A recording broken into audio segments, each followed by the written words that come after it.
إن الحمد لله نحمده ونستعينه ونستغفره ونعوذ بالله من شرور أنفسنا ومن سيئات أعمالنا من يهده الله فلا مضل له ومن يضلل فلا هادي له وأشهد أن لا إله إلا الله وحده لا شريك له وأشهد أن محمدا عبده ورسوله أما بعد فإن خير الحديث كتاب الله وخير الهدي هدي محمد صلى الله عليه وعلى آله وسلم وشر الأمور محدثاتها وكل محدثة بدعة وكل بدعة ضلالة وكل ضلالة في النار.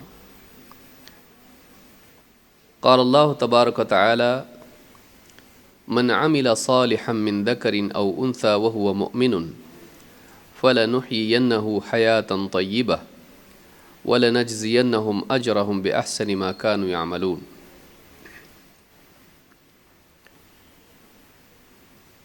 قابل احترام ماں اور بہنوں،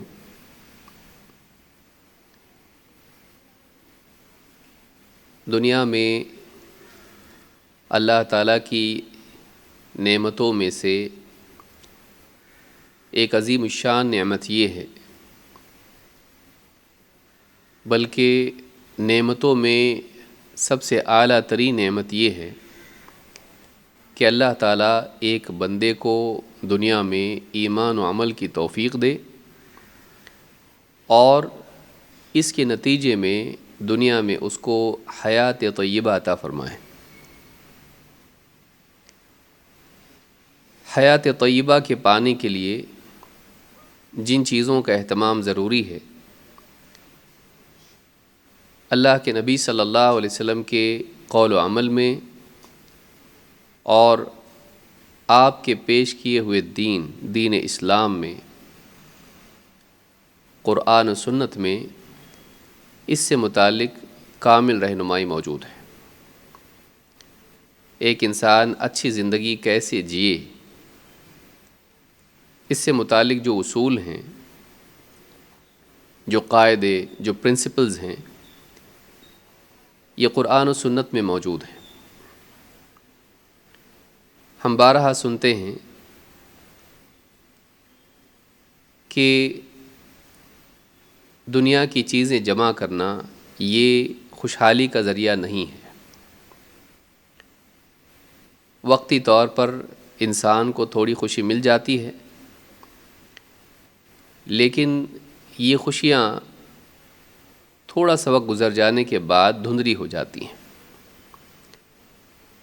واقعی خوشی وہ ہے، واقعی سکون وہ ہے جو انسان کے دل سے چمٹا رہے، مسائل کے باوجود، دنیا کی تکلیفوں کے باوجود امید کی شکل میں اس کے لیے تسکین قلب کا ذریعہ بنتا رہے۔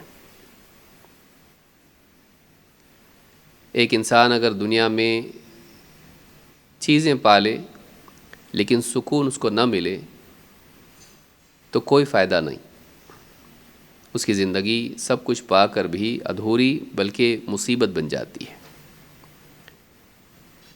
لہٰذا زندگی میں دین کا لانا اور دینی اصولوں کے مطابق زندگی گزارنا یہ سب سے بڑی سمجھداری ہے۔ حیات طیبہ کے اصولوں میں سے اور حیات طیبہ کو پانے کے لیے ایک اہم ترین اصول یہ ہے کہ ایک انسان اپنے دل میں دوسروں کے لیے شفقت، نرمی اور محبت رکھتا ہو اور اس کا اخلاق اتنا اچھا ہو کہ لوگ بھی اس سے محبت کرنے والے ہوں، اس کا اپنا دل دوسروں کے لیے نرم ہو اور دوسروں کے لیے دین و ایمان کی بنیاد پر، مفادات کی بنیاد پر نہیں، دین و ایمان کی بنیاد پر، محض رشتہ داریوں کی بنیاد پر نہیں، ذاتی تعلقات کی بنیاد پر نہیں، بلکہ دین و ایمان کی بنیاد پر اس کے لیے، دوسروں کے لیے اس کے دل میں محبت ہو۔ اور جب دل میں کسی کے لیے محبت ہوتی ہے تو پھر اس سے سلوک بھی اچھا ہوتا ہے، اور جب سلوک اچھا ہوتا ہے تو اس کے نتیجے میں دوسروں کے دل میں بھی ہمارے لیے محبت پیدا ہوتی ہے۔ لہٰذا اسی بات کو ہم سمجھنے کی کوشش کریں گے کہ حیات طیبہ وہ ہے جس میں انسان الفت کرنے والا، دوسروں سے الفت رکھنے والا، دوسروں سے محبت کرنے والا، دوسروں سے جڑنے والا، اور اپنے اخلاق کے ذریعے سے دوسروں کو اپنے سے جوڑنے والا اور ان کی محبت پانے والا ہوتا ہے۔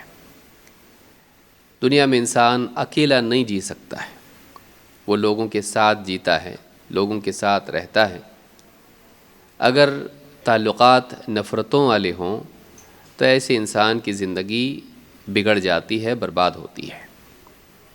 ساری دنیا کی چیزیں انسان کے پاس ہوں لیکن لوگ اس سے نفرت کرتے ہوں اور اس کے دل میں دوسروں کے لیے نفرت ہو تو ایسی زندگی خود دنیا کی جہنم ہے۔ اچھی زندگی وہ ہے جس میں انسان کے دل میں دوسروں کے لیے محبت ہو اور اس کے سلوک کی وجہ سے دوسروں کے دلوں میں بھی اس کے لیے محبت ہو۔ انسان دوسروں کی محبت کا محتاج ہوتا ہے۔ انسان چاہے کتنا ہی باغیرت ہو اور وہ کہے کہ مجھے کسی کی ضرورت نہیں، یہ بات واقعی حقیقت پر مبنی نہیں ہے۔ انسان کو دوسروں کی ضرورت ہوتی ہے۔ یہی وجہ ہے کہ آپ دیکھیے آج سوشل میڈیا میں ہر انسان چاہتا ہے کہ اس کو لائک کیا جائے۔ یہ انسان کی فطرت میں ہے۔ پوسٹ ڈال دیا، کوئی کمنٹ ڈال دیا یا کوئی اور بات ڈال دی، اب وہ چاہتا ہے کہ لوگ اس کو پسند کریں۔ اگر لوگ اس کو پسند نہیں کرتے ہیں دکھ ہوتا ہے، اور لوگ اس کی بات کو لائک کرتے ہیں خوشی ہوتی ہے۔ تو انسان کی فطرت میں وہ چاہتا ہے کہ لوگ اس کو پسند کریں، اس سے محبت کریں، لیکن کوئی کسی سے یوں ہی محبت نہیں کرتا ہے۔ اس کے اخلاق کی وجہ سے، اس کے سلوک کی وجہ سے لوگ اس سے محبت کرتے ہیں، کبھی اس کی خوبیوں کی وجہ سے، کبھی اس کے احسان کی وجہ سے، اور کبھی ذاتی تعلقات کی وجہ سے دل میں کسی کے لیے محبت ہوتی ہے، جیسے والدین کی اولاد کے لیے محبت۔ لہٰذا مسلمانوں میں سماج کو بہتر بنانے والے جو عوامل ہیں، جو اسباب ہیں، ان میں سے ایک بہت بڑا سبب آپسی محبت ہے۔ اچھا گھر، اچھا سماج وہ ہے جس میں لوگ آپس میں ایک دوسرے سے محبت کرنے والے ہوں، نفرت کرنے والے نہ ہوں۔ نفرتوں کے نتیجے میں آپسی سازشیں پیدا ہوتی ہیں اور لوگ ایک دوسرے کو نقصان پہنچاتے ہیں۔ لیکن جب محبت آپس میں ہوتی ہے تو ایک دوسرے کے لیے قربانی دیتے ہیں، ایک دوسرے کا دفاع کرتے ہیں، اس کے لیے بچاؤ کی کوشش کرتے ہیں، ایک دوسرے کا ساتھ دیتے ہیں۔ یہ محبت کی بنیاد پر ہوتا ہے۔ لہٰذا آپسی محبت منفعت لاتی ہے، آپسی محبت ایک دوسرے کے لیے قوت کا ذریعہ بنتی ہے۔ لیکن آپس کی نفرتیں سماج کے ڈھانچے کو کمزور کر دیتی ہیں، بلکہ ایک گھر کو کمزور کر دیتی ہیں۔ جس گھر میں کوئی کسی سے محبت نہ رکھتا ہو، ایک دوسرے سے نفرتیں رکھتا ہو، ایسا گھر بکھر جاتا ہے۔ اسی طرح سے ایسا سماج بھی بکھر جاتا ہے جس کے افراد ایک دوسرے کے لیے اپنے دل میں خیر خواہی اور محبت کے جذبات نہ رکھتے ہوں۔ تو آج ہم یہی دیکھیں گے کہ اچھی زندگی انفرادی سطح پر بھی، گھر اور سماج کی سطح پر بھی وہ ہے جس میں لوگ آپس میں ایک دوسرے سے محبت کرنے والے ہوں۔ اللہ کے نبی صلی اللہ علیہ وسلم فرماتے ہیں، المؤمن یألف ویؤلف ولا خیر فی من لا یألف ولا یؤلف۔ مومن الفت رکھنے والا اور الفت پانے والا ہوتا ہے۔ ایسے شخص میں کوئی خیر نہیں، ایسے شخص میں کوئی بھلائی نہیں جو نہ دوسروں سے الفت رکھے، جو نہ دوسروں سے محبت رکھے، جو نہ دوسروں سے جڑے اور نہ دوسرے اس سے الفت رکھیں۔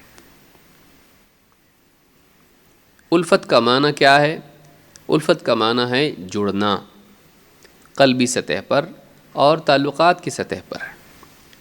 ایک شخص لوگوں سے کٹ کے رہتا ہے، اس سے بہتر وہ شخص ہے جو دوسروں سے جڑ کے رہتا ہے۔ صرف ملاقات کی حد تک نہیں، بلکہ دل کی سطح پر بھی وہ لوگوں سے جڑا ہوا ہوتا ہے۔ اس کے دل میں دوسروں کے لیے محبت ہوتی ہے، اس کے دل میں دوسروں کے لیے خیر خواہی کے جذبات ہوتے ہیں۔ ایسا انسان خوشحال ہوتا ہے۔ لیکن جس کے دل میں دوسروں کے لیے حسد ہو، نفرت ہو، بغض و عداوت کے جذبات ہو، کسی طرح سے ان کی تباہی چاہتا ہو، ان کی خوشی کو دیکھ کر غمگین ہوتا ہو، غصہ ہوتا ہو، ایسا آدمی جہاں بھی ہے اپنی جہنم خود بنائے ہوئے ہے۔ اس کو کسی کروٹ چین نہیں آتا ہے۔ دوسروں کی خوشیوں کو دیکھ کر وہ خود غصہ ہوتا ہے، ناخوش ہوتا ہے، اپنے حال پر پریشان ہوتا ہے۔ تو ایسا انسان دوسروں کو کوئی ضرر نہیں پہنچاتا، وہ خود اپنے آپ کو نقصان پہنچاتا ہے۔ لیکن جب دوسروں کے لیے اس کا دل صاف ہوتا ہے، دوسروں کے لیے اس کے دل میں محبت ہوتی ہے، ان کے لیے خیر خواہی ہوتی ہے، ان کی خوشی پر خوش ہوتا ہے، ان کے دکھ پر ان کے ساتھ رحم کا کرم کا معاملہ کرتا ہے، ایسے انسان کو اپنے دل میں خود سکون اور وسعت و انشراح محسوس ہوتا ہے۔ اس کا دل سکون سے بھرا ہوا ہوتا ہے اور اس کے دل میں کھلاپن ہوتا ہے، تنگی نہیں ہوتی ہے۔ نفرتیں زمین کو تنگ کر دیتی ہیں، محبت دل کے اندر کھلاپن پیدا کرتی ہے، خیر خواہی دوسروں کے لیے دل کو وسیع کر دیتی ہے۔ لہٰذا انسان دوسروں کا بھلا بعد میں کرتا ہے، اپنا پہلے، جب اس کا دل دوسروں کے لیے صاف ہو، جب اس کے دل میں دوسروں کے لیے بھلائی ہو۔ اور ان جذبات میں سے ایک بہت ہی عظیم الشان جذبہ یہ ہے کہ انسان کے دل میں دوسروں کے لیے محبت ہو، وہ دل کی سطح پر لوگوں سے کٹا ہوا نہ ہو، جڑا ہوا ہو۔ تو اس حدیث میں بتایا گیا ہے المؤمن یألف و یؤلف، یألف جڑنے والا، الفت کرنے والا۔ اسی پر سے لفظ بنا ہوا ہے الف یؤلف تألیفا، فلاں کتاب فلاں عالم کی تألیف ہے، ہم کہتے ہیں ان کی تالیفات۔ تالیف کا مطلب ہوتا ہے جوڑنا، کئی باتوں کو جوڑ کے، کئی صفحات کو، پیجز کو جوڑ کے ایک بک بنتی ہے، تو اس میں جوڑنے کا معنی پایا جاتا ہے۔ تو تألیف جوڑنے کو کہتے ہیں۔ تو اس میں باتیں جوڑی ہوتی ہیں، کئی حدیثیں، کئی آیتیں، کئی واقعات، کئی ایکسپلینیشنز، کئی کمنٹس، علماء کی تشریحات، وہ ساری باتیں جوڑ کے انسان ایک جگہ جمع کرتا ہے۔ اسی طرح سے صفحات کو، پیپرز کو، پیجز کو جمع کرتا ہے، اور لیوز کو جمع کرتا ہے، اور اس کے بعد میں بائنڈ کرتا ہے اس کو، تب جا کر ایک کتاب بنتی ہے۔ اسی لیے اس کو کیا کہتے ہیں؟ تألیف۔ اسی طرح سے زکوٰۃ جب ہم دیتے ہیں کچھ لوگوں کو، زکوٰۃ کی ایک مد کیا ہے؟ تألیف قلب، دلوں کو نرم کرنا، ان کو جوڑنا، ہم سے جو دور لوگ ہیں ان کو جوڑنا، اور دین اسلام سے ان کو جوڑنا۔ تو جوڑنے کا معنی تالیف میں پایا جاتا ہے۔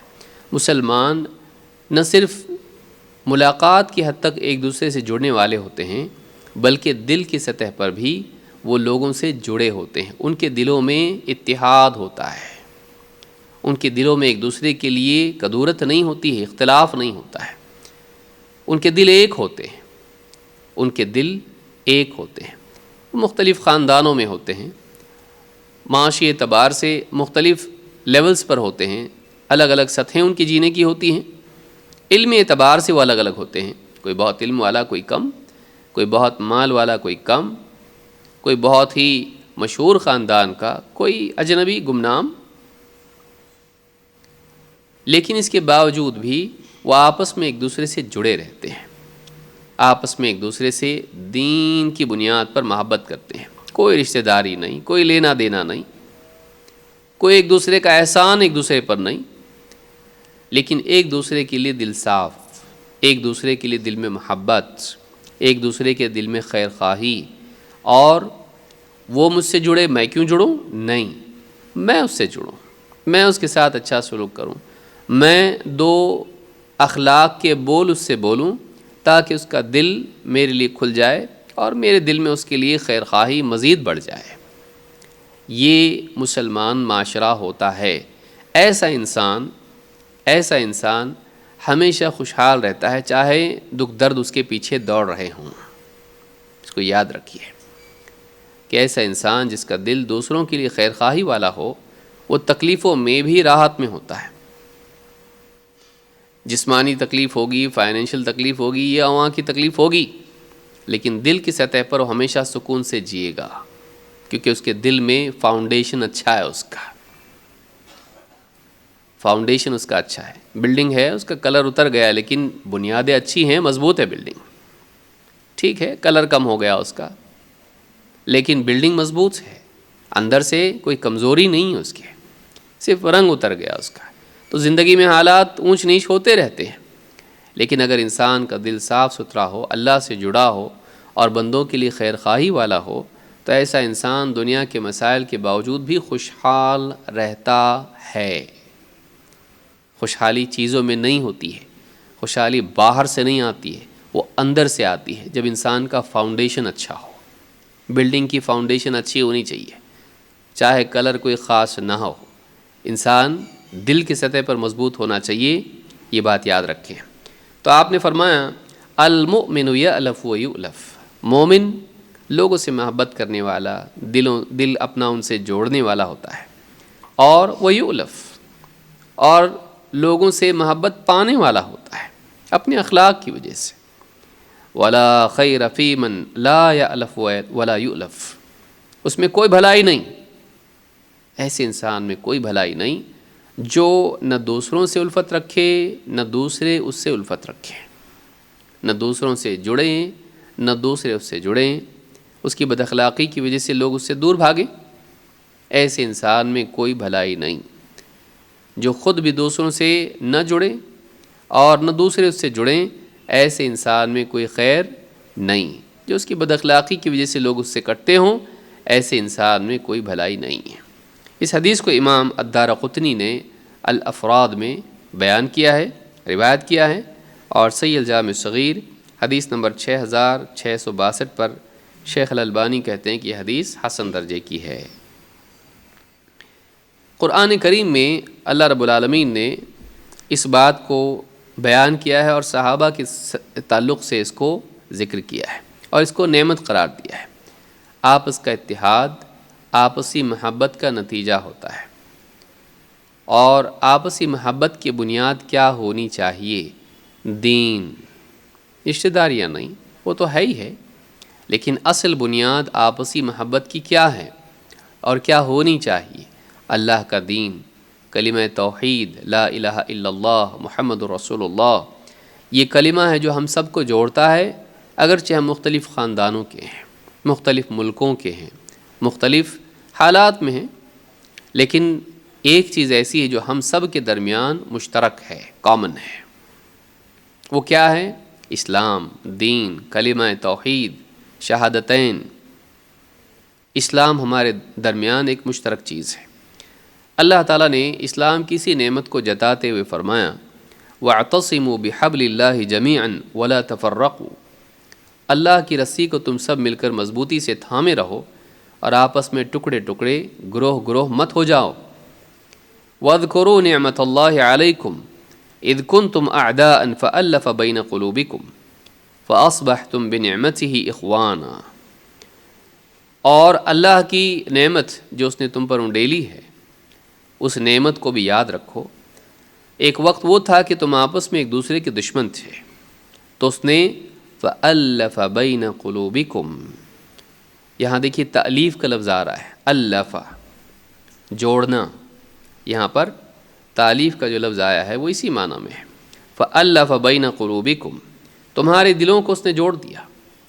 فَأَصْبَحْتُمْ بِنِعْمَتِهِ إِخْوَانًا، تو اللہ کی اس نعمت کے نتیجے میں تم ایک دوسرے کے بھائی بھائی بن گئے۔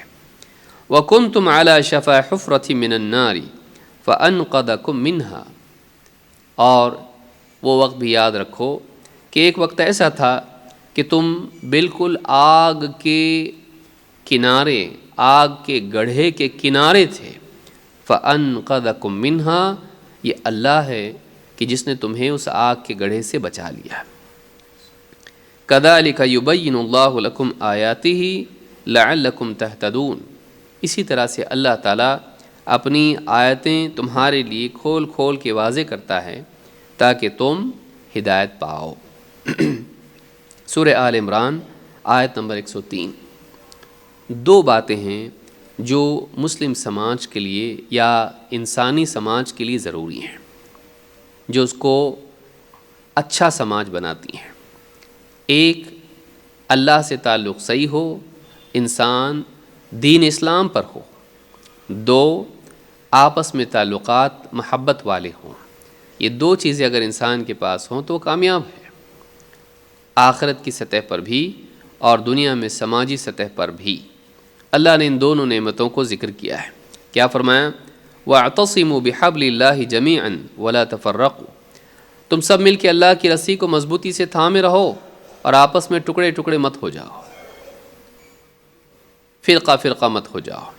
وَاذْكُرُوا نِعْمَةَ اللَّهِ عَلَيْكُمْ، اللہ کی نعمت تم پر جو اللہ نے عطا کی ہے اس نعمت کو یاد رکھو۔ کیا نعمت ہے وہ؟ نمبر ایک، اذ کنتم اعداء فالف بین قلوبکم، ایک وقت تھا کہ تم دشمن تھے، اس نے تمہارے دلوں کو جوڑ دیا۔ فاصبحتم بنعمتہ اخوانا، تو اللہ کی اس نعمت پر، اس نعمت کے نتیجے میں تم آپس میں بھائی بھائی بن گئے، دشمن سے بھائی بن گئے دلوں کے جڑنے کی وجہ سے۔ فالف بین قلوبکم، اللہ نے تمہارے دلوں کو جوڑا۔ دلوں کا جڑنا نعمت ہے۔ وَاذْكُرُوا نِعْمَةَ اللَّهِ عَلَيْكُمْ، ایسا سماج جس میں دل آپس میں جڑے ہوئے ہوں، ایسا سماج اللہ کی نعمت پائے ہوئے ہے۔ لیکن وہ سماج جس میں آپس میں دل ٹوٹے ہوئے ہوں، پھٹے ہوئے ہوں، ایک دوسرے سے نفرتیں رکھتے ہوں، کٹے ہوئے ہوں، ایسا سماج اللہ کی اس نعمت عظمیٰ سے محروم ہے۔ یہ نعمت اس کو نصیب نہیں ہوئی ہے، بہت بڑی نعمت ہے، کیونکہ انسان اکیلا نہیں جی سکتا ہے، اس کو سماج کے افراد کی قوت چاہیے۔ زندگی میں مسائل آتے ہیں، چاہے زندگی کے معاملات ہوں یا موت کے، جنازہ بھی خود سے چل کے قبرستان تک نہیں جاتا ہے، اس کے بھائی اس کو اپنے کندھوں پر اٹھا کے لے جاتے ہیں۔ اگر انسان تنہا ہو تو زمین پر اس کا جنازہ، اس کا جو ہے جسم پڑا سڑ جائے، یہ اس کے بھائی ہوتے ہیں جو بے غرض ہو کر اس کا بوجھ اپنے کندھوں پر اٹھا کر لے جاتے ہیں اور اس کو قبرستان میں عزت کے ساتھ دفن کرتے ہیں۔ انسان ہمیشہ دوسروں کا محتاج ہوتا ہے، چاہے وہ پیدائش کے وقت ہو یا موت کے وقت ہو یا پھر زندگی کے درمیان کے اوقات میں ہو، ہمیشہ اس کو دوسروں کی ضرورت ہوتی ہے۔ اب اگر آپسی محبتیں ہوں تو یہ تعلقات اور زیادہ بہتر بنتے ہیں، اور ایک انسان، ہر انسان، سماج کا ہر فرد زندگی کے مسائل سے جوجھنے میں دوسروں کا تعاون پاتا رہتا ہے، دوسروں کا سپورٹ اور ساتھ اس کو ملتا رہتا ہے۔ تو کہا کہ اللہ کی نعمت یاد کرو، تم ایک وقت تھا کہ تم دشمن تھے آپس میں ایک دوسرے کے، لیکن اللہ تعالیٰ نے تمہارے دلوں کو جوڑ دیا۔ تو اس پر جب دلوں کو جوڑ دیا تو نتیجہ کیا ہوا؟ تم ایک دوسرے کے بھائی بھائی بن گئے۔ وَكُنْتُمْ عَلَى شَفَا حُفْرَةٍ مِّنَ النَّارِ، تم آگ کے کنارے، گڑھے کے کنارے تھے، جہنم کے کنارے تھے تم، کیونکہ تم کفر کی حالت میں جی رہے تھے۔ پہلی نعمت کیا؟ تم قبیلے قبیلے بن کر آپس میں لڑ رہے تھے۔ عرب کا حال یہ تھا، مدینہ کا حال یہ تھا کہ اوس اور خزرج نام کے دو قبیلے تھے، سالوں سال آپس کی جنگیں ان میں ہوتی تھی۔ ایک نسل سے دوسری نسل، باپ اپنی اولاد کو نصیحت کر کے جاتا تھا کہ میری جنگ کو باقی رکھنا، پیچھے مت ہٹنا، سالوں سال جنگ۔ اللہ تعالیٰ نے ان کو اسلام کی بنیاد پر جوڑ دیا۔ مدینہ میں جب نبی صلی اللہ علیہ وسلم تشریف لائے تو آپ نے ساروں کو جوڑ دیا۔ نہ صرف یہ کہ وہ تعلقات کے اعتبار سے جڑ گئے، بلکہ دلوں کی سطح پر بھی ایک دوسرے کے خیرخواہ ہو گئے، بھلائی چاہنے والے بن گئے۔ اور دوسری نعمت کہ تم جہنم کے گڑھے کے کنارے تھے، یعنی اسی حال میں اگر مر جاتے تو جہنم میں چلے جاتے، کیونکہ تم شرک اور کفر میں پڑے ہوئے تھے۔ تو اللہ تعالیٰ نے تم کو اسلام کی نعمت عطا کی، توحید تم کو دی، رسول اکرم صلی اللہ علیہ وسلم کی تعلیمات سے تم کو مستفید کیا، تم کو رہنمائی دی، گائیڈنس دیا تم کو، اور تم کو بچا لیا. فَأَنْقَذَكُم مِّنْهَا كَذَلِكَ يُبَيِّنُ اللَّهُ لَكُمْ آيَاتِهِ لَعَلَّكُمْ تَهْتَدُونَ. اللہ تعالیٰ اسی طرح سے اپنی آیات تمہارے لیے واضح کرتا ہے تاکہ تم ہدایت پاؤ. یہ سورہ آل عمران کی آیت نمبر 103 ہے، جس میں اللہ رب العالمین نے ان دو نعمتوں کا ذکر کیا، جن میں پہلی نعمت دلوں کا آپس میں جڑنا، اور دوسرا یہ کہ بندے کا اللہ سے جڑنا اور جہنم سے بچنا ہے، اسلام کی نعمت کو پانا اور کفر و شرک سے بچ کے ایمان کی طرف آنا ہے. اسی طرح سے آپ دیکھیں قتادہ رحمہ اللہ اس کی تفسیر میں کہتے ہیں وَاذْكُرُوا نِعْمَةَ اللَّهِ عَلَيْكُمْ إِذْ كُنْتُمْ أَعْدَاءً فَأَلَّفَ بَيْنَ قُلُوبِكُمْ. کہتے ہیں کہ كُنْتُمْ تَذَابَحُونَ فِيهَا، مدینہ میں تم ایک دوسرے کو ذبح کر رہے تھے، ایک دوسرے سے جنگ کر رہے تھے، ایک دوسرے کی گردنیں مار رہے تھے. يَأْكُلُ شَدِيدُكُمْ ضَعِيفَكُمْ، تمہارا طاقتور تمہارے کمزور کو نگل جاتا تھا. حتیٰ جاء اللہ بالاسلام، یہاں تک کہ اللہ تعالیٰ اسلام کی نعمت لے آیا. فآخا بہ بینکم، تو اللہ تعالیٰ نے اسلام کی بنیاد پر تمہیں آپس میں ایک دوسرے کا بھائی بنا دیا. آخا، ایک دوسرے کو بھائی بنانا. وَأَلَّفَ بِهِ بَيْنَكُمْ، اور اسلام کے ذریعے سے بِهِ وَأَلَّفَ بِهِ بَيْنَكُمْ، اس اسلام کے ذریعے تمہیں آپس میں جوڑ دیا. اما واللہ الذی لا الہ الا ہو، اللہ کی قسم، اس ذات کی قسم جس کے سوا کوئی عبادت کے لائق نہیں. ان الالفۃ لرحمہ وان الفرقۃ لعذاب.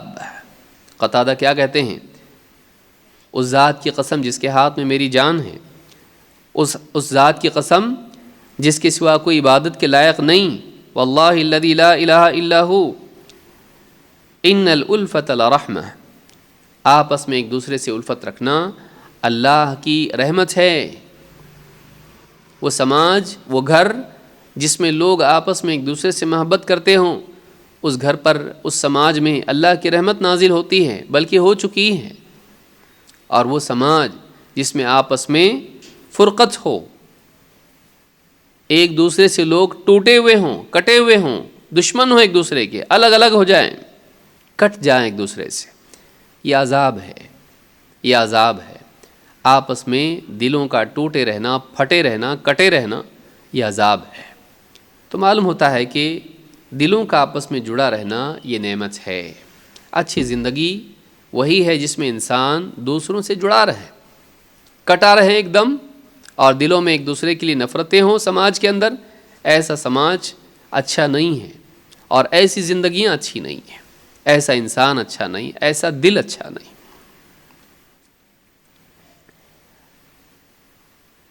عبداللہ ابن زید ابن عاصم کہتے ہیں لما افا اللہ علی رسولہ یوم حنین. دیکھیے یہ جو واقعہ ہے کہ اللہ نے الفت پیدا کر دی تمہارے درمیان، یہ نبی صلی اللہ علیہ وسلم نے بھی احسان جتایا، اور اللہ نے آپ کے ذریعے سے کیا. یہ نبی صلی اللہ علیہ وسلم کی شخصیت ایسی تھی کہ آپ کی شخصیت پر سارے صحابہ جمع تھے، آپ کی بات مانتے تھے، آپ سے محبت کرتے تھے، اور اپنے آپسی اختلاف کو آپ کی نصیحت کی بنیاد پر چھوڑ دیتے تھے. اللہ کے رسول صلی اللہ علیہ وسلم کے بارے میں عبداللہ بن زید بن عاصم کہتے ہیں لما افا اللہ علی رسولہ یوم حنین، حنین کے دن جب اللہ تعالیٰ نے اپنے رسول کو فے کا مال عطا کیا، مال غنیمت، قسم فی الناس فی المؤلفۃ قلوبہم، اللہ کے رسول صلی اللہ علیہ وسلم نے وہ مال لوگوں میں تقسیم کیا. فی المؤلفۃ قلوبہم، یہاں بھی دیکھیے تألیف کا لفظ موجود ہے، لوگوں کا دل اسلام سے مزید جوڑنے کے لیے آپ نے وہ مال لوگوں میں خرچ کیا، لوگوں کو دیا. وَلَمْ يُعْطِ الْأَنصَارَ شَيْئًا، جو نئے نئے اسلام میں داخل ہوئے تھے آپ نے ان کو دیا، لیکن جو انصار تھے پرانے اسلام میں آئے ہوئے ان کو نہیں دیا. وَلَمْ يُعْطِ الْأَنصَارَ شَيْئًا، لیکن نئے نئے لوگ جو مسلمان ہوئے تھے آپ نے ان کو دیا، ان کا دل اسلام سے مزید جوڑنے کے لیے، تالیف قلب کے لیے. فَكَأَنَّهُمْ وَجَدُوا إِذْ لَمْ يُصِبْهُمْ مَا أَصَابَ النَّاسِ، انصار میں سے بعض نوجوان جو ابھی تجربہ کار نہیں تھے، انہوں نے دیکھا ہم کو نہیں دیے اور لوگوں کو دیے تو تھوڑا سا ان کو برا لگا. فخطبہم، تو اس پر اللہ کے رسول صلی اللہ علیہ وسلم نے خطبہ دیا. فقال یا معشر الانصار، آپ نے کہا اے انصار کی جماعت، الم اجدکم ضلالا فہداکم اللہ بی، کیا ایسا نہیں ہے کہ میں نے تمہیں گمراہی کی حالت میں پایا تھا، پھر اللہ تعالیٰ نے تمہیں میرے ذریعے ہدایت دی. میں مدینہ آیا، تم گمراہ تھے، یا مدینہ آنے سے پہلے، اسلام آنے سے پہلے تم گمراہ تھے، پھر اللہ تعالیٰ نے میرے ذریعے تم کو ہدایت دی. وَكُنْتُم مُتَفَرِّقِينَ فَأَلَّفَكُمُ اللَّهُ بِي، تم فرقوں میں بٹے ہوئے تھے، ٹکڑے ٹکڑے، گروہ گروہ، جماعت، قبیلہ قبیلہ بکھرے ہوئے تھے. اللہ تعالیٰ نے فَأَلَّفَكُمُ اللَّهُ بِي، اللہ تعالیٰ نے تمہیں میرے ذریعے سے جوڑا. وَعَالَةً فَأَغْنَاكُمُ اللَّهُ بِي، تم محتاج تھے، اللہ تعالیٰ نے میرے ذریعے تم کو غنی کر دیا. مال غنیمت تم لیتے ہو، تمہارے پاس اتنا سب کچھ پیسہ ہو گیا، پراپرٹیز ہو گئی تمہاری، تو میرے ذریعے سب کچھ ہوا. صحابی کہتے ہیں کلما قال شیئا قالوا اللہ ورسولہ امن، جب جب اللہ کے رسول صلی اللہ علیہ وسلم یہ کہتے کیا ایسا نہیں تھا، کیا ایسا نہیں تھا، اور کیا اللہ نے میرے ذریعے تم کو ہدایت نہیں دی، میرے ذریعے تمہارے دلوں کو جوڑا نہیں، میرے ذریعے تم کو غنی نہیں کیا. جب آپ کہہ رہے تھے، صحابہ کہتے، جو تجربہ کار لوگ تھے خاص طور سے، وہ کہتے اللہ ورسولہ امن، اللہ اور اس کا رسول زیادہ حقدار ہیں احسان اور فضل کے. یعنی واقعی آپ کا ہم پر احسان ہے، واقعی آپ کے ذریعے اللہ نے ہم پر احسان کیا، زیادہ بڑا احسان ہے آپ کا ہمارے پر. تو یہ صحابہ اقرار کرتے تھے.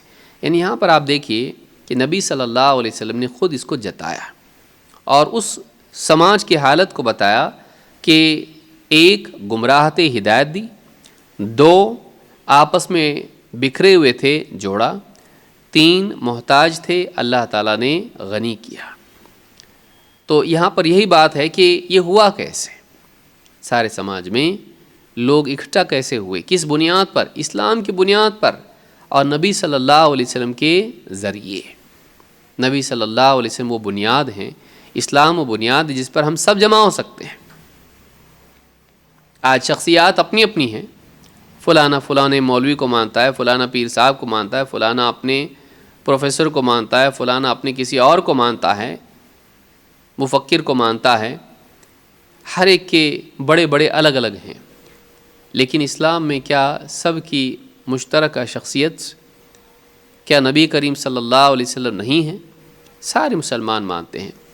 تو ایک شخصیت پر سارے جمع ہو سکتے ہیں اپنے تمام اختلافات کے حل کے لیے. رسول اکرم صلی اللہ علیہ وسلم مرکزی شخصیت ہو سکتی ہے، سبھی مانتے ہیں. کیوں نہ ایسا کیا جائے کہ آپسی اختلافات کو آپ کی تعلیمات کی روشنی میں ختم کیا جائے. لیکن ہوتا نہیں ایسا، نہیں ہمارے فلاں نے ایسا کہا، ہمارے فلاں نے ایسا کہا، اور بکھرے رہتے ہیں اور جمع نہیں ہو پاتے ہیں. کاش کہ سارے اختلافات کا فیصلہ کرنے کے لیے رسول اکرم صلی اللہ علیہ وسلم کی شخصیت کو بنیاد بنایا جائے. اس سے اختلافات ختم ہو سکتے ہیں جیسے مدینہ میں ختم ہوئے. اور آگے آتے ہیں، الفت مال و دولت سے نہیں آتی ہے، بلکہ اللہ کی طرف سے عطا کی ہوئی نعمت ہوتی ہے جو دین کی بنیاد پر آتی ہے. اللہ تعالیٰ فرماتا ہے وَإِن يُرِيدُوا أَن يَخْدَعُوكَ فَإِنَّ حَسْبَكَ اللَّهُ، اے نبی اگر یہ کفار و مشرکین آپ کے خلاف چال بازیوں کا ارادہ رکھتے ہوں تو آپ جان لیجئے کہ آپ کے لیے اللہ کافی ہے. یہ بھی یاد رکھنے کی بات ہے. دیکھیے موجودہ حالات میں بھی آپ غور کریں. اللہ تعالیٰ فرماتا ہے وَإِن يُرِيدُوا أَن يَخْدَعُوكَ، اگر کفار و مشرکین آپ کے خلاف چال بازی کا ارادہ رکھتے ہوں تو آپ اچھی طرح جان لیں فَإِنَّ حَسْبَكَ اللَّهُ، تو آپ کے لیے اللہ کافی ہے. یہی مسلمان کی مینٹالٹی ہونی چاہیے. چاہے دنیا مل کے ہمارے خلاف سازشیں کرے، اگر اللہ ہماری حفاظت پر ہو تو کسی کی سازش ہم کو کوئی نقصان نہیں پہنچا سکتی. لیکن اگر اللہ ہمارا ساتھ چھوڑ دے تو ہم کچھ بھی کر لیں، ہم اتنے طاقتور نہیں کہ خود اپنا دفاع کر سکیں. مومن کو، مسلمان کو ہمیشہ اللہ کی ذات پر توکل رکھنا چاہیے اور اللہ کی مدد کے اسباب کو اختیار کرنا چاہیے۔ اللہ تعالیٰ فرماتا ہے هو الذی ایدک بنصرہ وبالمؤمنین وألف بین قلوبہم، وہی تو اللہ ہے جس نے اپنی تائید کے ذریعے آپ کی نصرت کی، اپنے سپورٹ کے ذریعے آپ کی مدد کی، وبالمؤمنین، اور ایمان والوں کے ذریعے سے بھی اے نبی آپ کو سپورٹ دیا، آپ کی نصرت کی۔ اللہ نے خود فرشتے نازل کیے مدد کے لیے، جنگوں میں حفاظتی انتظام آپ کے لیے کیا، رہنمائی آپ کو دی، اور ایمان والوں کو آپ کے ساتھ جوڑ دیا کہ آپ کے ساتھ میں وہ آپ کا سہارا بنیں، آپ کو بچائیں، آپ کی حفاظت کریں، دین کے کاموں میں آپ کے ساتھ جڑیں اور قربانیاں دیں۔ اللہ نے آپ کو سپورٹ کیا ایمان والوں کے ذریعے سے۔ وَأَلَّفَ بَيْنَ قُلُوبِهِمْ، اور اللہ تعالیٰ نے ان کے دلوں کو بھی آپس میں جوڑ دیا۔ یہ اللہ کی نعمت ہے۔ لَوْ أَنفَقْتَ مَا فِي الْأَرْضِ جَمِيعًا مَا أَلَّفْتَ بَيْنَ قُلُوبِهِمْ، اے نبی اگر دنیا کا سارا مال آپ خرچ کر دیتے تب بھی ان کے دلوں کو آپ جوڑ نہیں پاتے۔ وَلَكِنَّ اللَّهَ أَلَّفَ بَيْنَهُمْ، لیکن یہ اللہ ہے جس نے ان کے دلوں کو آپس میں جوڑ دیا۔ إِنَّهُ عَزِيزٌ حَكِيمٌ، وہ بڑا زبردست حکمت والا ہے۔ یہ سورہ الانفال کی آیت نمبر 62 اور 63 ہے۔ اس میں آپ دیکھیں اللہ نے فرمایا کہ اللہ تعالیٰ نے ان کے دلوں کو آپس میں جوڑا، اور اے نبی اگر آپ دنیا بھر کا سارا مال خرچ کر دیتے تب بھی ان کے دلوں کو جوڑنا آپ کے لیے ممکن نہیں تھا۔ یہ اللہ ہے جس نے ان کے دلوں کو آپس میں جوڑ دیا، انہیں آپس میں جوڑ دیا۔ تو معلوم ہوتا ہے کہ دلوں کو جوڑنا یہ اللہ تعالیٰ ہی کی قدرت میں ہے۔ اللہ دلوں کو جوڑتا ہے، لیکن اس کے اسباب کیا ہیں؟ ایمان اور اخلاق۔ ایمان اور اخلاق، ایمان کی بنیاد پر لوگ ایک دوسرے سے جڑتے ہیں۔ آپ کسی بھی علاقے میں چلے جائیں، انڈیا سے باہر چلے گئے آپ، کوئی مسلمان دکھ گیا وہاں پہ، مرد ہے، اس کو کوئی داڑھی والا، ٹوپی والا، کرتا پاجامہ والا دکھ گیا، نہیں پہچانتا لیکن سلام کرتا اس کو، مسکراتا دیکھ کے، کہاں سے آپ؟ کہاں سے؟ ٹرین میں، بس میں، یا کہیں اور مل گئے، فلائٹ میں مل گئے، کہاں سے آپ؟ اتنی بھیڑ میں جب دیکھتا ہے یہ مسلمان، یہ میرا بھائی ہے، یہ اپناپن کا احساس کہاں سے آیا؟ یہ اسلام ہے جو ہم کو جوڑتا ہے۔ پردے والی ایک عورت، دوسری عورت، دونوں کہیں مل گئے، کوئی بھی ملک ہے، امریکہ ہے، افریقہ ہے، کہیں مل گئے، دیکھا ایک دوسرے کو، کہاں سے؟ فوراً محسوس ہوتا ہے یہ ہمارے ہیں، یہ اپنے ہیں۔ یہ اپنے پن کا احساس کس نے پیدا کیا؟ اللہ نے۔ یہ اسلام کی نعمت ہے۔ لیکن عجیب بات یہ ہے کہ انسان دور والوں سے تو جڑتا ہے، قریب والوں سے دور ہو جاتا ہے، چھوٹی چھوٹی رنجشوں کی وجہ سے۔ بعض اوقات ہم ہمیشہ اپنے اندر اتنے کھوئے رہتے ہیں کہ ہم اپنی ڈیمانڈز پر نگاہ رکھتے ہیں، ذمہ داریوں پر نہیں۔ ہم ہمیشہ یہ سوچتے رہتے ہیں دوسرے ہمارے لیے کچھ کرتے نہیں، دوسرے ہمارے لیے کچھ کرتے نہیں، لیکن کبھی ہم یہ نہیں سوچتے ہیں ہم دوسروں کے لیے کیا کرتے ہیں، ہم دوسروں کے لیے کیا کرتے ہیں، ہمارے اندر ایسا کیا ہے کہ دوسرے ہم سے محبت کریں، یوں ہی اٹھ کے محبت کرنا شروع کر دیں گے، ہم کو کچھ کرنا نہیں پڑے گا۔ انسان کے اخلاق ہیں جس کی وجہ سے لوگ اس سے محبت کرتے ہیں۔ انسان اپنے اخلاق کو اتنا اونچا کرے کہ اس کا دشمن بھی مجبور ہو جائے اس کے مقابلے میں ہتھیار ڈالنے کے لیے۔ الحق ما شہدت بہ الاعداء، علماء کہتے ہیں حق وہ ہے جس کی گواہی دشمن بھی دے۔ نبی صلی اللہ علیہ وسلم کے اخلاق کو آپ دیکھیے، عرب کے مشرکین بھی اس کا اعتراف کرتے تھے، وہ بھی آپ کی عزت کرتے تھے، لیکن مجبور تھے کیونکہ آپ کی دعوت ایسی تھی جو ان کی سرداری کو ختم کرتی تھی۔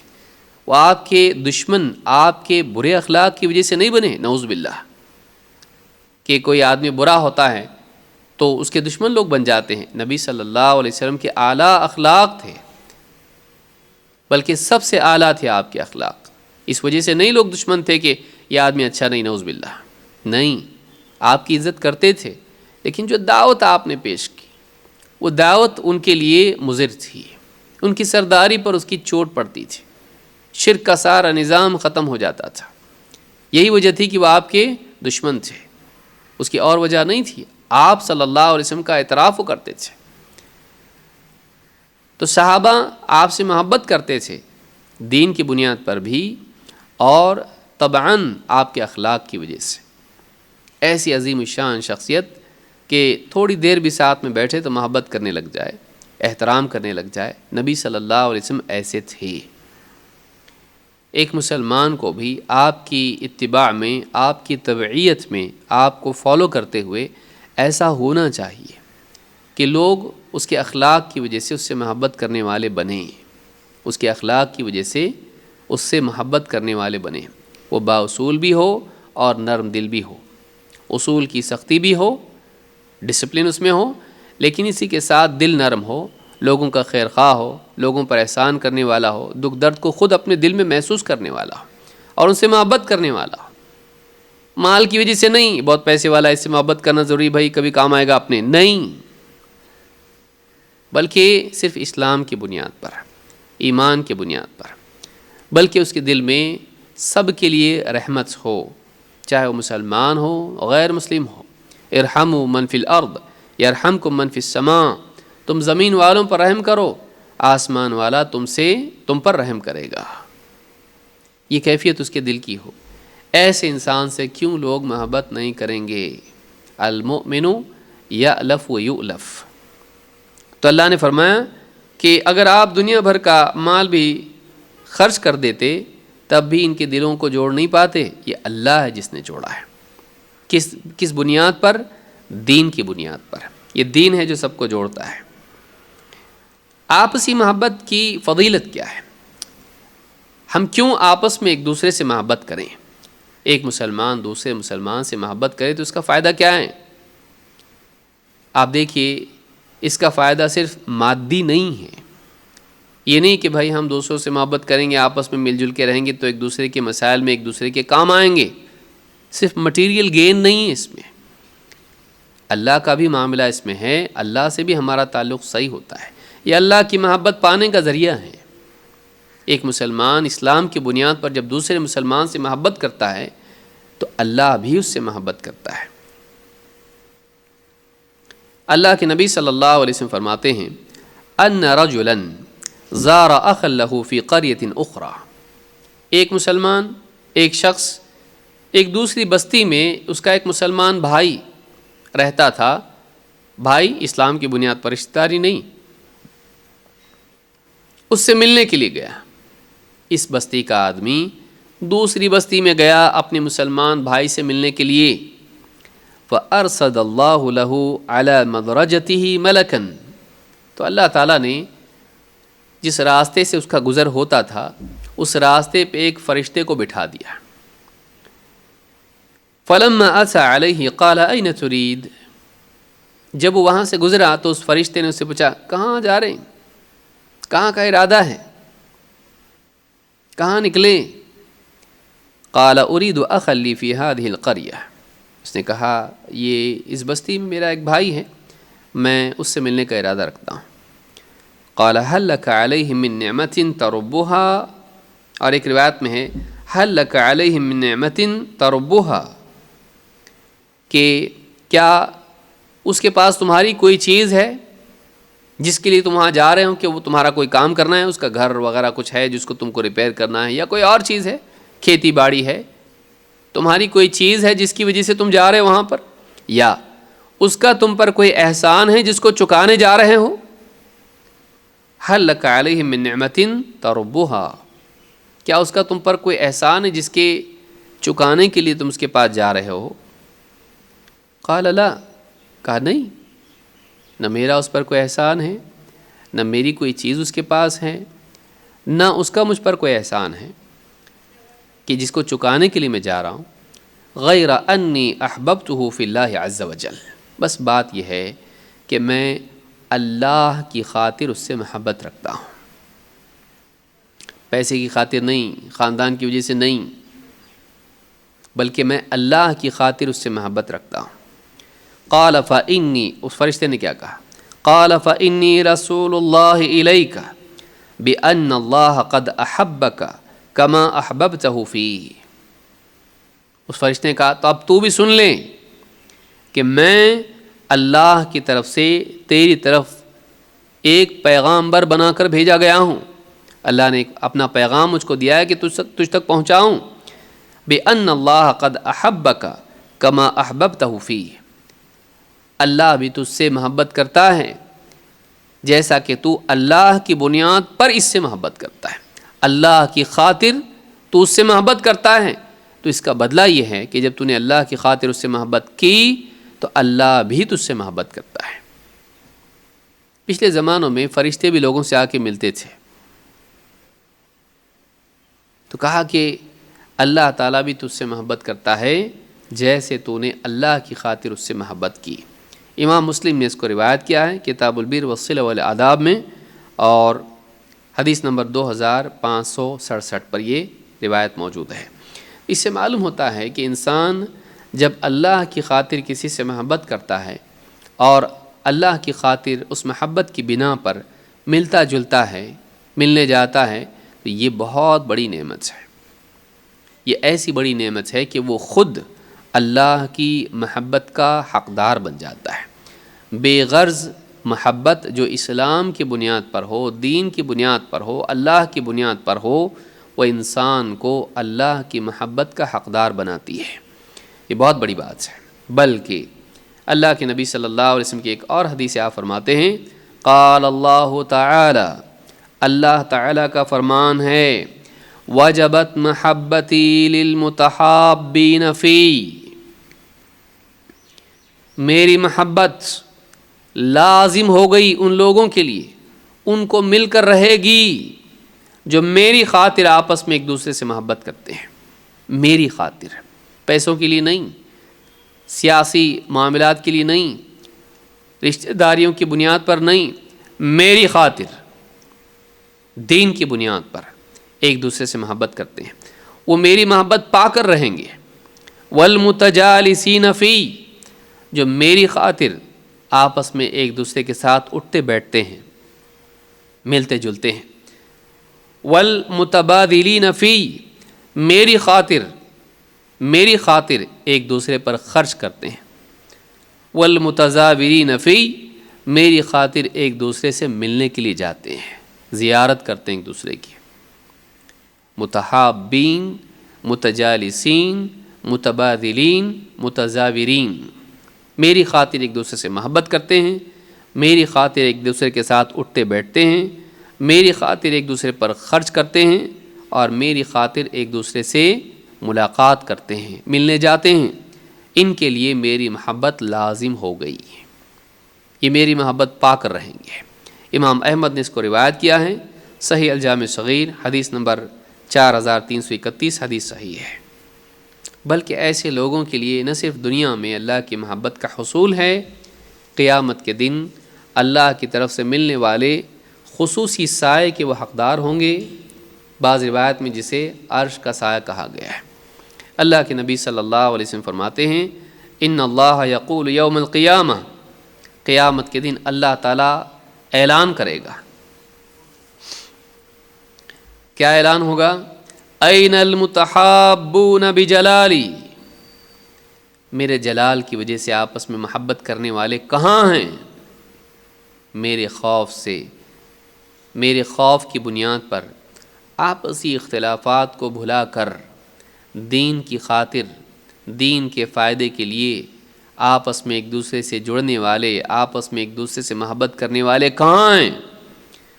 اليوم اظلهم فی ظلی یوم لا ظل الا ظلی، آج میں انہیں اپنے سائے میں جگا دوں گا جس دن میرے سائے کے سوا کوئی سایہ نہیں ہے. آج میں انہیں اپنے سائے میں جگا دوں گا جبکہ آج میرے سائے کے سوا کوئی سایہ نہیں ہے. امام مسلم نے اس کو روایت کیا ہے، حدیث نمبر 2566. اور اس حدیث سے بات معلوم ہوتی ہے کہ جو لوگ اللہ کی خاطر محبت کرتے ہیں ایک دوسرے سے، قیامت کے دن وہ اللہ تعالیٰ کے عطا کیے ہوئے سائے میں ہوں گے. ایسا دن جس میں سورج قریب آ جائے گا اور چھپنے کے لیے، بچنے کے لیے کوئی جگہ نہیں ہوگی. اللہ تعالیٰ اپنی خصوصی رحمت سے اور فضل و کرم سے ایسے لوگوں کو جو اللہ کی خاطر آپس میں محبت کرتے تھے، اللہ سے ڈر کے اپنے اختلافات کو نظر انداز کرتے تھے اور رنجشوں کو ختم کر کے ایک دوسرے سے محبت کرتے تھے، اللہ رب العالمین ایسے لوگوں کو اپنے سائے میں جگہ دے گا۔ آپس کی محبت، خصوصاً صالحین سے محبت، انبیاء سے، اولیاء سے محبت، صحابہ سے محبت من باب اولا، تو یہ محبت کتنی عظیم الشان نعمت ہے۔ انس بن مالک رضی اللہ تعالیٰ کہتے ہیں، بینما انا ورسول اللہ صلی اللہ علیہ وسلم خارجین من المسجد، یعنی یہاں پر اس حدیث میں ہم کو دیکھنا یہ ہے کہ صرف اپنے دور کے مسلمان نہیں، ہم سے پہلے بھی تو مسلمان گزرے جن سے ہماری ملاقات نہیں ہوئی ہے، محدثین ہیں، ائمہ ہیں، فقہا ہیں، صالحین ہیں، اللہ والے ہیں جن سے ہماری کبھی ملاقات نہیں ہوئی، جو پچھلے دور میں گزرے ہیں، یا ایسے لوگ بھی جو دوسرے ملکوں میں، دوسرے علاقوں میں رہتے ہیں اور کبھی ہماری ملاقات ان سے نہیں ہوئی، لیکن ہم جانتے ہیں وہ اسلام پر ہیں، وہ مسلمان ہیں، وہ دین پر ہیں، بلکہ خصوصی طور پر اللہ کے دین کی خدمت انجام دیتے ہیں، لوگوں کو دین سکھاتے ہیں اور لوگوں کی ہدایت کے لیے کوششیں کرتے ہیں۔ سارے نبی اور اسی طرح سے صحابہ اور اولیاء اور اسی طرح سے محدثین و فقہا، علماء اور دعات، یہ سارے لوگ، ان کے لیے دل میں محبت رکھنا ان کو کیا فائدہ پہنچاتا ہے؟ ہم کو اس سے زیادہ فائدہ ہوتا ہے، ہم کو اس سے زیادہ فائدہ ہوتا ہے۔ یہ بھی مفید ہے، صرف اپنے دور کے لوگ نہیں، اپنے قریب کے لوگ نہیں، اپنے ملنے جلنے والے نہیں، بلکہ دور والوں سے بھی، اہل ایمان سے، اہل حق سے محبت رکھنا یہ انسان کے لیے مفید ہے۔ کیا فائدہ اس کا ہے؟ انس رضی اللہ عنہ کہتے ہیں، بینما انا ورسول اللہ صلی اللہ علیہ وسلم خارجین من المسجد، ایک دن میں اور اللہ کے رسول صلی اللہ علیہ وسلم مسجد سے باہر تھے، مسجد کے باہر تھے، مسجد نبوی سے باہر تھے۔ فلقینا رجلا عند سدۃ المسجد، مسجد کے باہر کے حصے میں، سائبان میں، چھت کے نیچے ہم لوگوں کو ایک شخص ملا۔ فقال یا رسول اللہ متی الساعہ، اس آدمی نے آ کے سوال پوچھا، اللہ کے رسول قیامت کب آئے گی؟ متی الساعہ؟ قال رسول اللہ صلی اللہ علیہ وسلم ما اعددت لها، آپ نے جواب نہیں دیا کہ فلانی ڈیٹ کو قیامت آئے گی، آپ نے کہا تیاری کیا کی ہے؟ قیامت کی ڈیٹ پوچھ رہے ہو تو ڈیٹ معلوم ہو کہ ہوگا کیا، تیاری ہے، تیاری کیا کی ہے؟ ما اعددت لها، قیامت کے لیے تیاری کیا کی ہے؟ کیونکہ اس دن تو حساب ہونے والا ہے، تو تیاری کیے بغیر قیامت کی ڈیٹ جاننا کیا فائدہ پہنچاتا ہے؟ ویسے ہی جسے آدمی کہے ٹرین کتنے بجے آئے گی، کہا ٹکٹ نکالا ہے، ٹکٹ نہیں تو پھر ٹرین میں کیسے جائے گا؟ تو تیاری کی ہے پہنچنے کی، سب سامان سمیٹا ہے، کچھ بھی تیاری نہیں، اور ٹرین کب آئے گی پوچھ کے کرے گا کیا؟ ٹرین میں چڑھنے کے لیے تیار ہے، اس کے لیے جو ضروری لوازمات ہے وہ اس کی تیاری ہوئی ہے کہ نہیں ہوئی ہے؟ ما اعددت لها، قیامت کے لیے تو نے تیاری کیا کی ہے؟ قال فكأن الرجل استكان، آپ کے اس کہنے پر صحابی کہتے ہیں مجھے ایسا لگا کہ اس آدمی کو تھوڑا سا برا لگا، یعنی اس کا وہ مایوس ہو گیا، ہاں میں تیاری تو نہیں کی ایسی کوئی خاص قیامت کے لیے، تھوڑا سا اس کا دل بیٹھ گیا۔ قال ثم قال یا رسول اللہ، پھر اس نے سوچا، پھر اس کے بعد کہا یا رسول اللہ ما اعددت لها کبیر صلاة ولا صیام ولا صدقۃ، کہ اللہ کے رسول میں نے بہت ساری نمازیں، بہت سارے روزے، بہت سارے صدقے تو جمع نہیں کیے، ولکنی احب اللہ ورسولہ، لیکن اتنی بات ضروری ہے، اتنی بات ضرور ہے کہ میں اللہ اور اس کے رسول سے بہت محبت کرتا ہوں۔ بہت ساری نمازیں پڑھ لی، نفل نمازیں، تہجدیں ہیں میری بہت ساری، نہیں ایسا۔ بہت سارے میں نے روزے رکھے، ایسا بھی نہیں ہے کہ نفل روزے رکھتا ہوں پیر جمعرات، اور یہ نہیں ہے ایسا میرے پاس۔ اور بہت سارے صدقے کیے ہوں میں نے، ایسا بھی نہیں ہے۔ ولکنی احب اللہ ورسولہ، لیکن اتنا میں کہہ سکتا ہوں کہ میں اللہ اور اس کے رسول سے محبت رکھتا ہوں۔ قال فأنت مع من احببت، آپ نے کہا فأنت مع من احببت، تو ٹھیک ہے تو انہی کے ساتھ ہوگا جس سے تجھ کو محبت ہے، تو انہی کے ساتھ ہوگا جس سے تجھ کو محبت ہے۔ اس حدیث کو امام البخاری اور مسلم دونوں نے روایت کیا ہے۔ صحیح بخاری حدیث نمبر 3688 اور صحیح مسلم حدیث نمبر 2639، الفاظ مسلم کے ہیں۔ اس حدیث سے معلوم ہوتی ہے کہ انسان آخرت میں انجام کے اعتبار سے انہی کے ساتھ ہوگا جس سے اس کو محبت ہے۔ لہٰذا یہ حدیث بتاتی ہے کہ ہم کو صالحین سے محبت رکھنا چاہیے، انبیاء اور اسی طرح سے صحابہ اور تابعین، تبع تابعین اور علماء، محدثین، فقہاء، اولیاء، ان سے محبت رکھنا چاہیے۔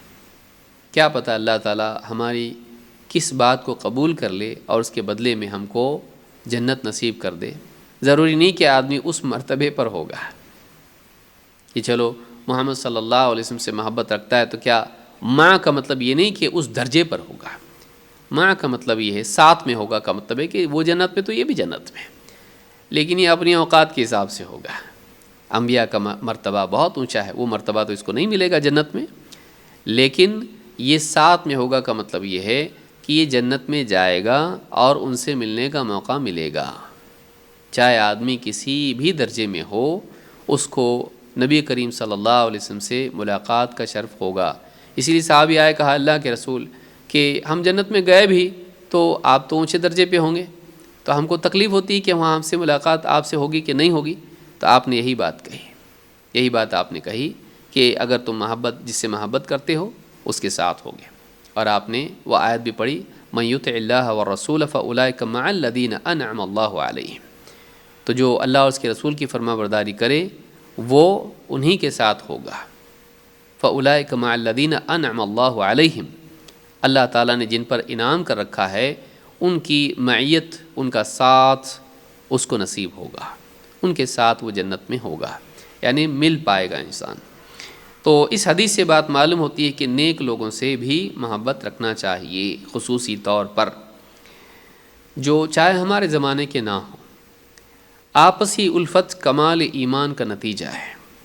اللہ کے نبی صلی اللہ علیہ وسلم فرماتے ہیں اکمل الناس ایمانا احاسنہم اخلاقا، ایمان میں سب سے کامل تر لوگ وہ ہیں جو ان میں اخلاق میں اچھے ہوں۔ ایمان میں کامل تر لوگ وہ ہیں جو ان میں اخلاق میں زیادہ بہتر ہوں۔ معلوم ہوا کہ اخلاق اور ایمان کا ایک تعلق ہے۔ ایمان جب قوی ہوتا ہے تو اخلاق میں بھی نکھار پیدا ہوتا ہے، اور اچھا اخلاق اس بات کی علامت ہے کہ انسان کے دل میں ایمان اونچے مرتبے کا ہے۔ اخلاق انسان کے ایمان کا نمائندہ ہوتے ہیں۔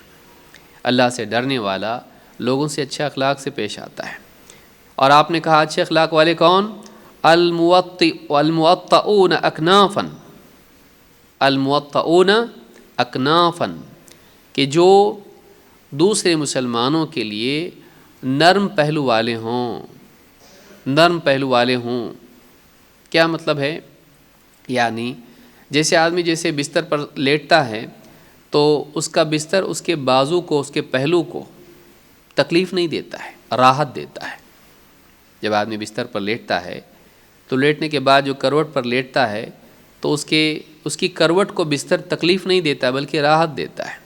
اسی طرح سے مسلمان دوسرے مسلمان کو جب اس کے قریب ہوتا ہے تو تکلیف نہیں دیتا ہے۔ یہ معنی علماء نے ذکر کیے ہیں، الموطئون اکنافا الذین یألفون ویؤلفون، جو لوگوں سے الفت رکھتے ہیں اور الفت پاتے ہیں، اپنی نرم دلی کی وجہ سے، خیر خواہی کی وجہ سے وہ دوسروں سے محبت رکھتے ہیں، اور اپنے اخلاق کی وجہ سے وہ دوسروں کی محبت پاتے بھی ہیں۔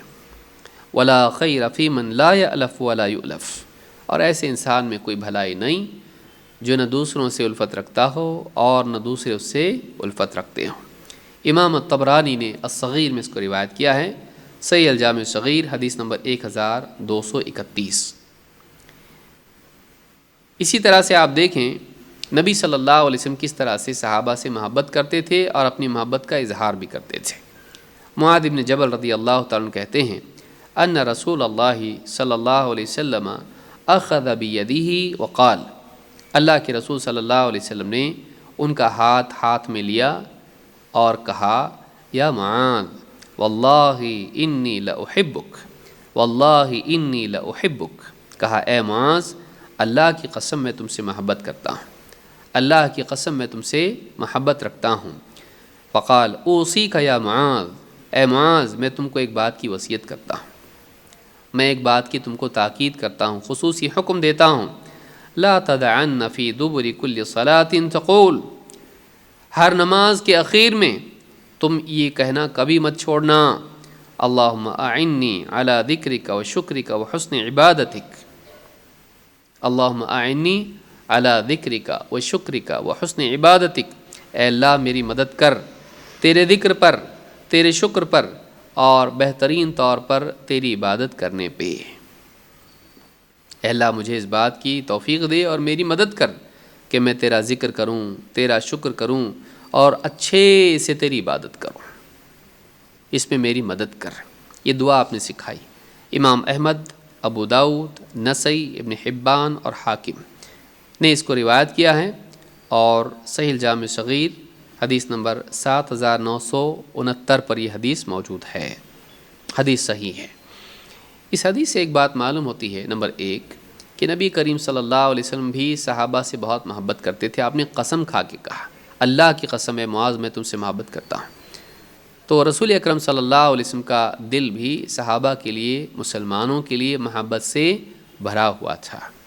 اگر واقعی کوئی انسان اپنے آپ کو نبی کریم صلی اللہ علیہ وسلم کا امتی مانتا ہے اور آپ کی اتباع کا جذبہ اس کے دل میں ہے، اس کو چاہیے کہ نہ صرف مسواک اور تہجد میں بلکہ دل کی سطح پر بھی آپ کی اتباع کرنے والا بنے۔ اس کے دل میں بھی دوسرے مسلمانوں کے لیے محبت ہونی چاہیے، خصوصاً نیک مسلمانوں کے لیے۔ دوسری بات یہ ہے کہ محبت کا تقاضا یہ ہے کہ انسان خیر کی تعلیم دے۔ محبت کرتے ہم بچوں سے، محبت کرتے ہم دوستوں سے، سہیلیوں سے، لیکن ان کو کبھی دین کی بات بتاتے ہیں تو محبت کا تقاضا کیا ہے؟ نبی صلی اللہ علیہ وسلم نے کہا ہے معاذ میں تم سے محبت کرتا ہوں، نماز میں اخیر میں کبھی یہ دعا مت چھوڑنا۔ تو آپ محبت کر رہے ہیں، اور آپ محبت کے ساتھ کیا کر رہے ہیں؟ بھلا چاہ رہے ہیں، ان کو ایک ایسی چیز سکھا رہے جو ان کے لیے فائدہ مند ہو۔ ہماری محبت اولاد سے، بیوی بچوں سے، عورتوں کی شوہر سے، بہنوں سے، بھائیوں سے محبتیں ہیں، لیکن وہ محبتیں کیا ہیں؟ کھلائیں گے، پلائیں گے اور خدمت کریں گے، سب کچھ دنیا کا کریں گے۔ واقعی محبت یہ ہے کہ انسان ان کا آخرت کا بھی بھلا چاہے، کہ ٹھیک ہے تم دنیا میں بھوکے مت مرو، دنیا میں تم پریشان مت ہو، بیمار مت ہو، دنیا میں تکلیف مت اٹھاؤ، آخرت میں جہنم میں جاؤ۔ آخرت میں کیا؟ ہم دنیا کی تکلیفوں سے بچاتے ہیں ان کو جن سے ہم کو محبت ہوتی ہے، لیکن ہم آخرت کی تکلیف سے ان کو نہیں بچاتے۔ یہ کیسی محبت ہے بھائی؟